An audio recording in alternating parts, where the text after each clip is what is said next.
오늘 하나님의 말씀 보겠습니다. 오늘 하나님의 말씀은 우리가 지난주에 봤던 말씀인데요. 로마서 3장 21절에서 26절 말씀입니다. 신약성경 로마서 3장 21절에서 26절입니다. 읽도록 하겠습니다. 이제는 율법에 하나님의 한 의가 나타났으니 율법과 선지자들에게 증거를 받은 것이라. 곧 예수 그리스도를 믿음으로 말미암아 모든 믿는 자에게 미치는 하나님의 의인이 차별이 없느니라. 모든 사람이 죄를 범하였음에 하나님의 영광에 이르지 못하더니 그리스도 예수 안에 있는 성령으로 말미암아 하나님의 은혜로 값없이 의롭다 하심을 얻은 자 되었느니라. 이 예수를 하나님의 그 피로써 믿음으로 말미암는 화목제물로 세우셨으니 이는 하나님께서 길에 참으시는 중에 전에 지은 죄를 간과하심으로 자기의 의로우심을 나타내려 하심이니 곧 이때에 자기의 의로우심을 나타내사 자기도 의로우시며 또한 예수 믿는 자를 의롭다 하려 하심이라. 아멘. 오늘은 화목제물로서 십자가에서 죽으신 예수 그리스도라는 제목으로 말씀을 전해드리도록 할 텐데요. 2주에 걸쳐 말씀을 전해드리도록 하겠습니다. 먼저 지난주 내용을 살펴보고 말씀을 전해드릴게요. 지난주에는 죄를 율법과 또 하나님의 의 그리고 하나님의 영광의 관점에서 우리가 살펴보았죠. 먼저 모든 사람이 죄인이라고 성경은 선언하고 있습니다. 그럴 때 그 기준이 무엇입니까? 바로 하나님의 뜻이 반영된 하나님의 법인 율법이지요. 그리고 이 율법이 그래서 이제 의의 기준이 되는 것입니다. 자, 그러면 두 번째로 성경은 죄에 대해서 어떻게 설명하고 있는, 어떠한 관점으로 설명하고 있는지 우리가 살펴봤는데, 성경에는 죄에 대해서 다양한 관점으로 설명을 하고 있지만 우리는 크게 세 가지로 살펴보았습니다. 첫 번째가 바로 율법의 관점에서 죄를 살펴보았는데요. 일반적으로 사람들은 죄에 대해서 어떤 도덕적이나 윤리적인 문제로 접근하는 경향이 많습니다. 하지만 세상의 이 도덕과 이 윤리는 하나님의 법인 율법에 미치지 못하죠. 또 이제 사람들은 다른 사람과 비교하는 어떤 상대적 관점이나 또 어떤 상황 윤리에서 죄를 판단하기도 합니다. 하지만 성경은 이 죄에 대해서 율법의 차원, 다시 말해서 하나님의 거룩한 차원에서 접근하고 있다는 것입니다. 그래서 모든 사람은 이제 하나님의 피조물로서 이 율법의 기준에서 완전해야 한다는 것입니다. 두 번째로 하나님의 의의 관점에서 죄를 살펴보면 이렇습니다. 율법을 완전히 지킬 때 하나님의 의가 충족되잖아요. 그런데 이 죄는 하나님의 의에 합당한 삶을 살지 못하는 불의가 죄라는 것입니다. 여러분, 하나님 앞에서 의롭지 않는 자는 불의한 자로서 심판을 받을 수밖에 없죠. 이것이 바로 하나님의 공의입니다. 그런데 이 죄인은 이 하나님의 법을 지킬 수가 없습니다. 그래서 하나님은 율법에 한 의로운 길을 열어주신 것입니다. 세 번째로 하나님의 영광의 관점에서 죄를 살펴보면 이렇습니다. 사람은 범죄함으로 하나님의 영광, 하나님의 형상을 잃어버렸죠. 그런데 이것이 바로 사람이 겪는 모든 고난과 고통의 근원이라고 할 수 있습니다. 여러분, 죄인은 하나님의 영광에 이르지 못한 존재로서 비참한 삶을 살아가고 있습니다. 이렇게 그러나 이 죄를 사함받고 의롭다고 인정될 때 죄인은 하나님의 영광에 이를 수 있는 것이죠. 그래서 사도 바울은 이 구원의 필요성을 강조하고 있는 것입니다. 그래서 하나님은 사람의 모든 죄에 대해서 반드시 심판하신다라고 말씀하고 있죠.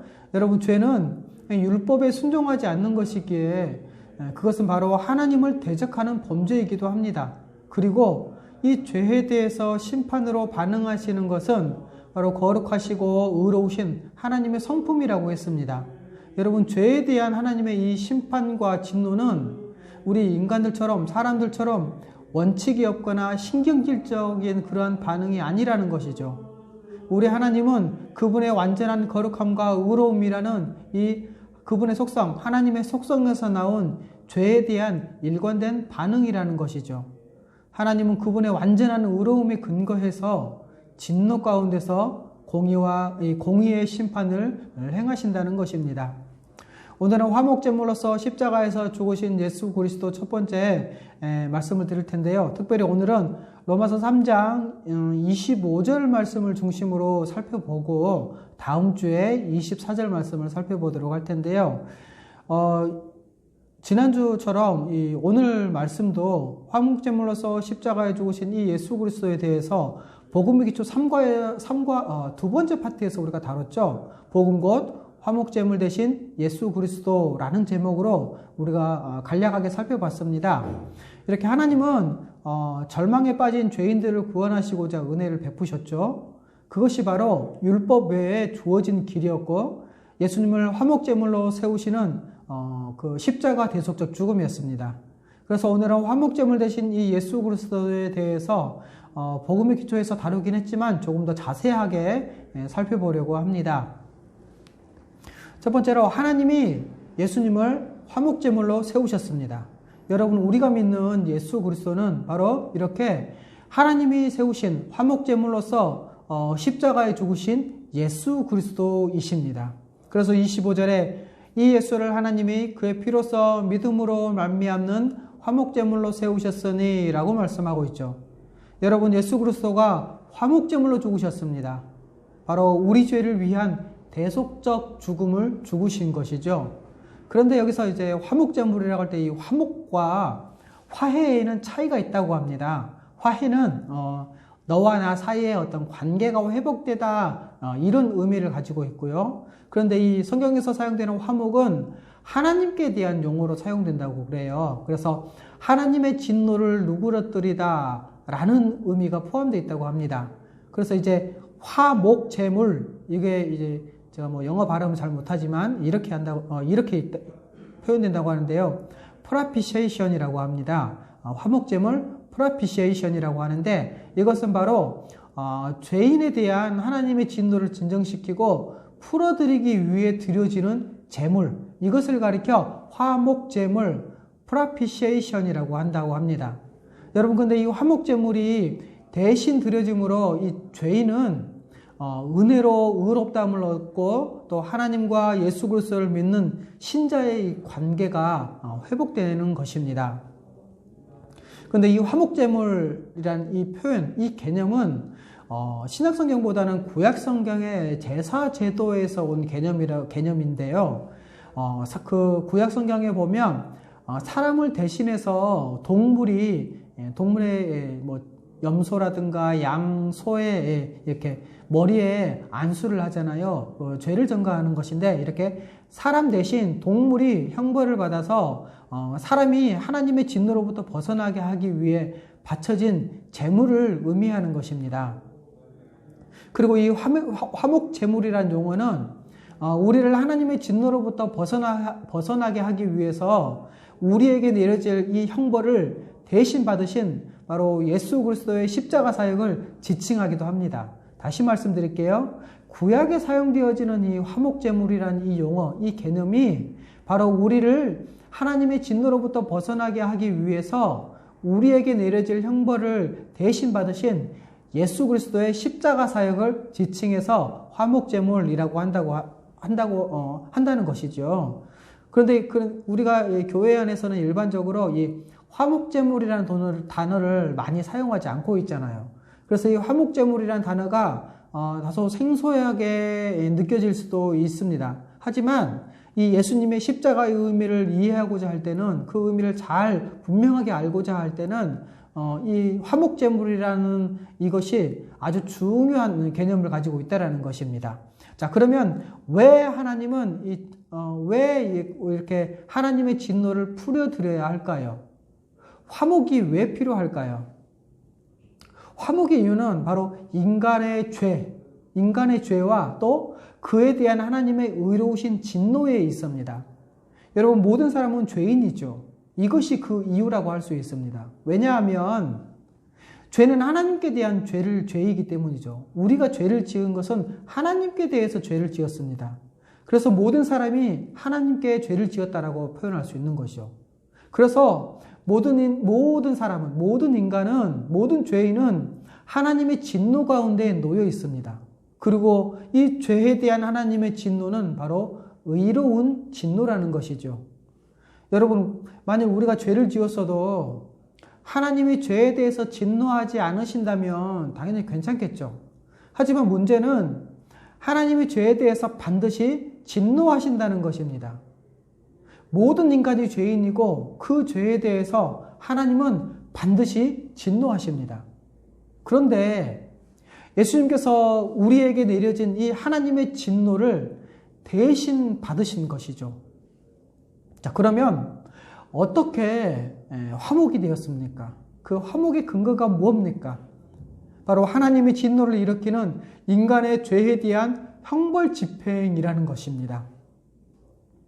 그런데 사람들이 오해하는 경우가 있어요. 하나님은 사랑의 하나님 아니냐. 그렇기 때문에 사람들이 죄를 지었어도, 하나님께 대해서 죄를 지었어도 그것을 하나님이 없던 일로 하고 죄에 대해서 처벌하지 않고 그냥 용서해 주면 되지 않겠냐라고 말하는 사람들이 있는데요. 그것은 하나님의 의에 대해서 잘 모르기 때문에 하는 말입니다. 그래서 이런 말이 있다고 합니다. 무슨 말이냐면 형벌 없는 용서는 부족한 의에서 나온다라는 말이 있다고 하더라고요. 그렇기 때문에 하나님께서 죄에 대해서 처벌하지 않으신다면 하나님은 의에 대해서 부족하신 분, 완전한 의의가 있으신 분이 아니라는 것이지요. 하지만 의에 대해서 완전하신 하나님은 죄에 대해서 절대로 그냥 넘어가지 않으시고 진노를 돌이키지 않으신다는 것이죠. 여기서 우리가 잠깐 하나님의 의에 대해서 살펴보도록 하겠습니다. 하나님의 의는 두 가지로 이해할 수 있는데요. 첫 번째가 뭐냐? 바로 모든 것을 공평하게 대하시는 보응적 공의. 우리가 지난주에도 말씀드렸죠. 모든 것을 공평하게 대하시는 보응적 공의가 있고요. 두 번째로 약속하신 것을 지키시는 신실하신 의. 이것을 언약적 신실함이라고도 표현합니다. 이렇게 약속하신 것을 지키시는 신실한 의. 이렇게 두 가지가 충족되어야만이 온전한 의라고 할 수 있다는 것입니다. 그런데 우리가 첫 번째로 말씀드렸던 모든 것을 공평하게 대하시는 이 보응적 공의는 죄에 대한 하나님의 진노라는 것이죠. 그리고 두 번째로 약속하신 것을 지키시는 이 신실하신 이 의, 언약의 신실함은 죄인에 대한 하나님의 사랑이라는 것입니다. 그래서 예수 그리스도의 십자가에는 이렇게 하나님의 진노와 하나님의 사랑이 동시에 나타난다고 할 수 있는 것입니다. 여러분, 우리가 하나님께 죄를 지었고 어마어마한 하나님의 진노가 우리 눈앞에 있죠. 그리고 죄인은 어느 누구도 하나님의 진노를 피할 수 없습니다. 하나님은 죄를 아무 대가 없이 어떤 해결 방법도 없이 그냥 없다 이렇게 하지 않으셨다는 것이죠. 그리고 실제로 죄에 대한 형벌이 집행되었습니다. 어떻게요? 바로 예수 그리스도가 우리 대신 십자가에서 죽으신 것이죠. 그것은 우리에게 올 모든 진노를 하나님은 화목제물 대신 예수 그리스도께 다 부으셨고 이 예수 그리스도께서는 우리를 대신해서 그 십자가에서 진노의 형벌을 다 당하신 것입니다. 그래서 예수님이 우리를 위해 죽으셨지만 우리에게 드려진 제사가 아니죠. 바로 하나님께 드려진 제사입니다. 이것으로 인해 우리를 향한 하나님의 진노가 해결되어진 것이죠. 이것이 바로 화목하게 하셨다라는 말이기도 합니다. 자, 그러면 이 화목의 의미가 무엇입니까? 이것은 바로 죄의 형벌이 집행됨으로 하나님의 진노를 돌이키게 한다는 것입니다. 여러분, 죄에 대한 하나님의 진노를 풀어드리는 방식은 그 죄에 합당한 형벌이 집행되어야 한다는 것이죠. 그런데 이 죄의 형벌이 바로 예수 그리스도 안에서 집행되었기 때문에 예수 그리스도와 연합된 자는, 그리스도와 합한 자는 하나님의 진노를 다 받은 것으로 우리 하나님께서 여겨주신다는 것입니다. 그리고 이런 방식으로 우리를 향한 하나님의 진노가 풀어지고 진정되어지는 것이지요. 자, 그러면 예수님을 화목제물로 세우신 분이 누구시죠? 오늘 25절에 이렇게 말씀하고 있죠. 이 예수를 하나님이 그 필요성 믿음으로 말미암는 화목제물로 세우셨으니 바로 하나님께서 예수님을 화목제물로 삼으셨다는 것입니다. 여기에서 주체가 누구요? 하나님이시라는 것이죠. 바로 우리 죄 때문에 하나님께서 피해를 입으셨잖아요. 그리고 그 피해를 해결할 방법은 오직 하나님만 찾으실 수 있기 때문에 하나님은 그 진노를 풀어내신 방도를 하나님이 정하신 것입니다. 근데 사람들이 오해하는 경우가 있어요. 이게 신학적인 오해가 있는데 그건 뭐냐? 바로 하나님은 진노의 하나님, 구약의 하나님이라고 표현도 하더라고요. 구약의 하나님은 진노의 하나님이라고 하고 또 예수님, 신약의 하나님은 사랑의 하나님이다라고 하면서 구약의 하나님과 신약의 하나님, 성부 하나님과 성자 예수님을 분리시켜놓는 경우가 있더라고요. 그래서 어떤 사람들은 예수님이 우리를 위해 죽으셨다라고 하면서 하나님보다 예수님이 나랑 더 가깝고 더 친근하게 느껴지고 그래서 하나님은 멀게 느끼면서 마치 나랑 가까운 분에게 부탁해야 한다고 이렇게 상당히 오해하는 경우가 많다는 것입니다. 그런데 여러분 그런 게 아니죠. 우리는 하나님과 예수님의 이 동일한 사랑과 그 주권적인 역사, 하나님과 예수님, 동등하신 하나님과 예수님 이 두 분의 동일하신 사랑과 그분의 주권적인 이 역사, 이것 때문에 우리가 구원을 받은 것입니다. 그리고 여기에서 하나님이 주도적으로 행하셨다는 것이죠. 자, 그러면 왜 하나님은 예수님을 화목제물로 세우셔서 죽게 하셨을까요? 제임스 패커라는 분이 이런 말을 했다고 합니다. 들어보십시오. 읽어드리겠습니다. 하나님의 진노는 곧 그분의 거룩함에 반하는 모든 것에 대한 하나님의 혐오요 의로운 진노다.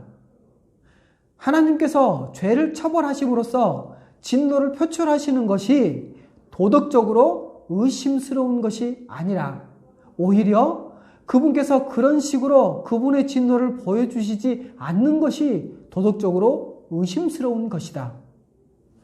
여러분, 사람들은 예수님이 우리를 위해 십자가에 죽으셨다라는 그런 식으로 많이 생각을 하잖아요. 하지만 성경에서는 오히려 하나님이 우리를 위해 자기 아들을 내어주셨다라는 식으로 이러한 방식으로 더 많이 설명하고 있다는 것입니다. 하나님이 예수님을 화목제물로 세우셨다라고 할 때 예수님의 십자가가 바로 우리의 구원을 위해 하나님이 주신 해결책이라는 것을 우리는 분명히 알 수 있는 것이죠. 여러분, 하나님이 예수님을 화목제물로 세우신 것은 바로 주권적으로 행하신, 주도적으로 행하신 하나님께서 우리를 위해 주권적으로 마련하신 그 구원의 길이라는 것입니다. 하나님이 자기 아들을 아끼지 아니하시고 우리를 위해 내어주셨습니다. 우리가 하나님과 원수되었을 때 하나님이 자기 아들을 죽게 하심으로 그분의 사랑, 자기의 사랑을 확증하셨죠. 하나님이 이 세상을 이처럼 사랑하사 독생자를 주셨습니다. 다 하나님이 주체고 하나님이 주어라는 것입니다. 이렇게 하나님께서 예수 그리스도를 우리를 대신하는 제물로 주셨다라는 것이죠. 그래서 요한일서 4장 10절 이렇게 말씀하고 있습니다. 사랑은 여기에 있으니 우리가 하나님을 사랑한 것이 아니요 하나님이 우리를 사랑하사 우리 죄를 속하기 위하여 화목제물로 그 아들을 보내셨습니다. 여러분, 예수님도 십자가에 죽으실 때 이 죽음을 두려워하셨습니다. 십자가에서 그래서 십자가 위에서 하나님 어찌하여 나를 버리십니까? 버리셨나이까? 라고 하시잖아요. 그런데 여러분, 이 예수님의 고백은 육체적인 고통이 아니라는 것입니다. 예수님의, 우리 주 예수 그리스도의 그 십자가에서 당하신 이 고통, 최고의 고통은 바로 사랑하는 아버지와 분리되어지는 고통이라는 것이죠. 물론 여러분, 우리는 태어날 때부터 여전히 죄인으로서 하나님과 분리되어 있기 때문에 이것이 얼마나 큰 고통인지 알지도 못하고 이해하지도 못합니다. 그러나 늘 함께 하셨던 우리 주 예수 그리스도께서는 아버지이신 그분과 분리되어지는 고통이 얼마나 큰 고통이기에 하나님 어찌하여 나를 버리시나이까 라고 고백한 것이죠. 우리 주님은 세상에 죄를 받아서 죽게 되어지는 그러한 영적 죽음의 고통이었습니다. 그래서 루터는 이렇게 말했다고 합니다. 전무후무한 죄인으로서 하나님의 벌을 받았기 때문이다라고요. 여러분, 버려진 아들과 또 버려야만 하는 아버지의 고통입니다. 하나님께서 사랑하는 아들을 제물로 세우신 것은 그것은 신비죠. 그래서 이것에 대해서 성경은 내가 너를 사랑했다라고 답하신다는 것입니다. 여러분, 사랑의 하나님은 우리를 사랑하셔서 우리를 구원하기를 원하셨습니다. 그러나 거룩하시고 공의로우신 하나님은 우리의 죄를 그냥 아무것도 아닌 것처럼 그냥 넘어가지 않으십니다. 그것이 아무리 작은 죄라도 죄는 반드시 버려져야 한다는 것이죠. 여러분, 우리가 받아야 할 이 모든 죄의 형벌을 예수 그리스도로 대신 받게 하시기 위해서 하나님은 그분을 예수 그리스도를 화목제물로 세우셨습니다. 그리고 이 모든 죄를 그냥 넘어가지 않으시는 이 공의의 하나님으로서 우리를 대신해서 예수 그리스도에게 이 죄값을 치르게 하시고 우리를 구원하시는 그 놀라운 사랑, 그 큰 사랑, 그 신비한 사랑을 베푸신 것입니다. 그래서 요한복음 1장 29절에서 이렇게 말씀하고 있죠. 이튿날 요한이 예수께서 자기에게 나오심을 보고 이르되 보라 세상 죄를 지고 가는 하나님의 어린 양이로다. 그런데 여러분, 이렇게 우리 죄를 인해서 십자가에서 대신 죽으신 예수님의 이 대속적 죽음의 의미를 부정하려는 사람들이 있다는 것입니다.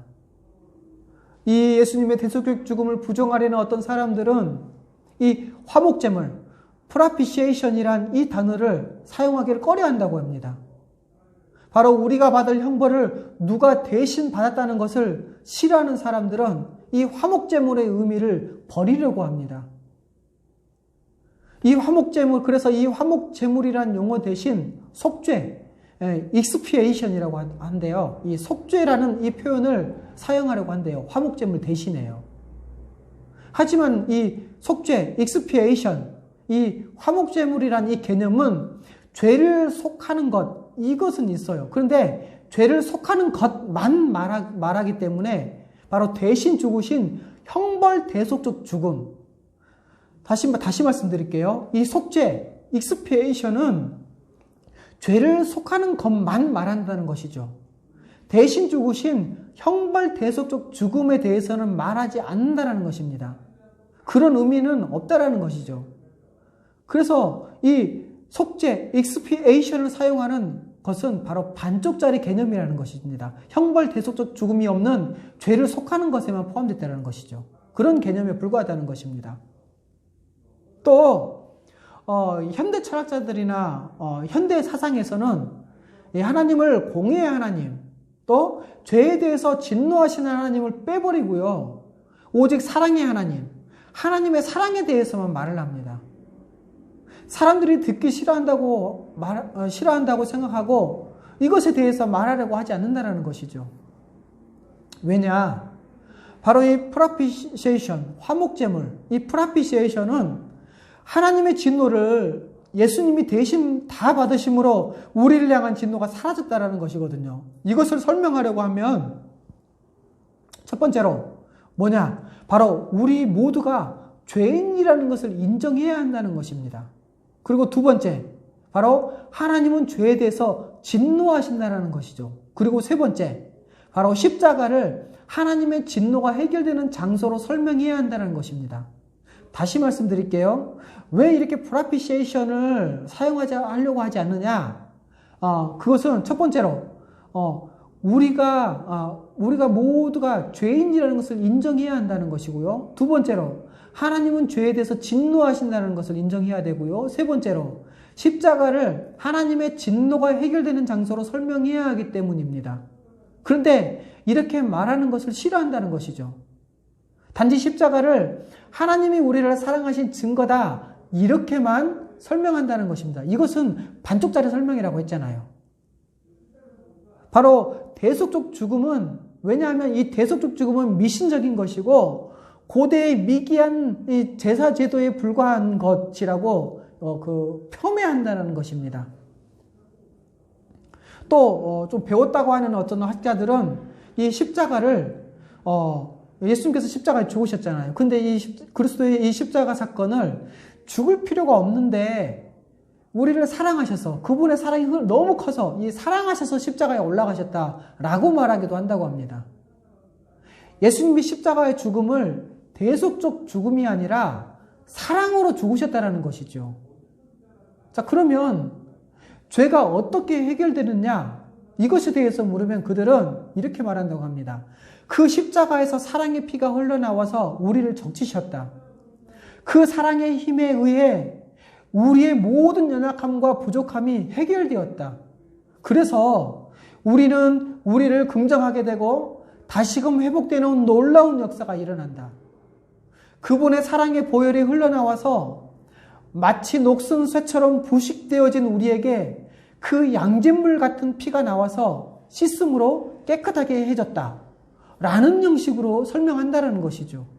여러분, 이것은 예수 그리스도의 십자가의 죽음을 모독하는 것입니다.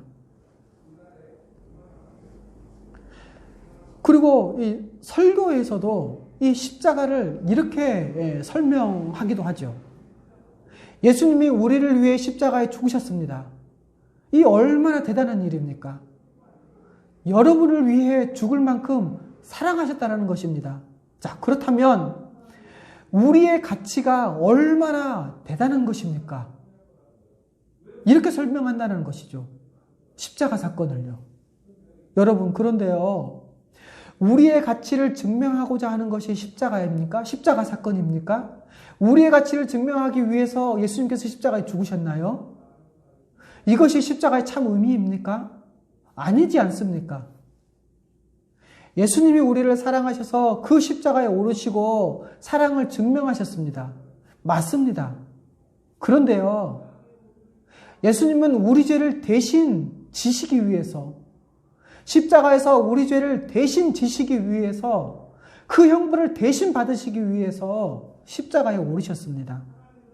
그래서 십자가의 1차적 의미는 우리의 가치의 증명도, 사랑의 증거도 아닙니다. 바로 죄에 대한 하나님의 진노라는 것이죠. 그래서 1차적으로 이것을 먼저 말해야 됩니다. 이것이 제일 강하게 드러나고 설명되어져야 한다는 것이죠. 그래서 우리 주위에 누군가가 예수님이 우리를 위해 십자가에 죽으셨습니다 라고 말하면 그 의미가 우리 죄를 대신 지시고 우리가 받을 형벌을 대신 받아 화목제물로 십자가에서 죽으셨습니다 라는 것을 다시 한번 묻고 확인을 해야 합니다. 왜냐하면 이것 때문에 복음이 다 틀어지고 왜곡되어졌기 때문에 그렇습니다. 그래서 여러분, propitiation, 화목제물이라는 이 개념을 우리는 사용을 해야 합니다. 그래야만이 죄인에 대한 하나님의 진노와 그로 인한 예수 그리스도의 십자가 대속적 죽음의 의미를 가장 잘 드러낼 수 있기 때문입니다. 그래서 존 머레이라는 분이 이런 말을 했다고 합니다. 들어보십시오. 화목교리는 이러하다. 하나님께서는 그분의 진노의 대상이 되는 인간을 너무도 사랑하셔서 자기 아들을 주셨으며 그의 피로 그분의 진노를 제거할 수 있게 하셨다.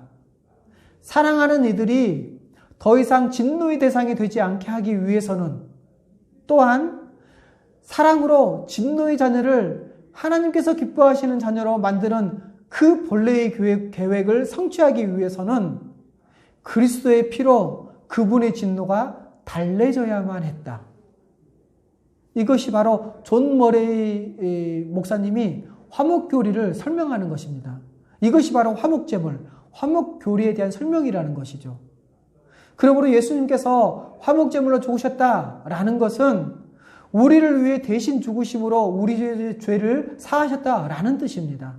그래서 바로 대속적 죽음, 이란 표현을 사용하는 것이죠. 여러분, 십자가는 하나님의 사랑과 하나님의 공의, 의로우신 하나님의 공의, 이것이 동시에 나타나는 현장입니다. 여러분, 하나님은 우리를 화목제물로 삼으시는 그 십자가를 통해서 자기의 의로우심과 또 예수 믿는 자들의 이 의로우심을 나타내셨습니다. 우리 주님은 이 십자가 대속죄 죽음을 통해 죄를 그냥 넘어가지 않으시고 벌하심으로 하나님의 의로우심이 나타내셨죠.